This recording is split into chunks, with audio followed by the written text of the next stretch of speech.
നിങ്ങൾ രണ്ടുപേരോടും കരുണ കാണിച്ച എന്റെ അച്ഛൻ എന്നോട് പൊറുക്കില്ല. ഞാൻ അജയ്യെ വിവാഹം കഴിക്കാൻ തീരുമാനിച്ചു.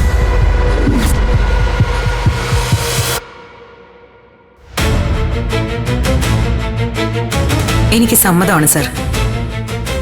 വിവാഹ മണ്ഡപത്തിൽ വെച്ച് തന്നെ നമ്മുടെ വിവാഹം നടത്താം. എല്ലാവരുടെയും മുമ്പിൽ വെച്ച് തന്നെ നടത്താം.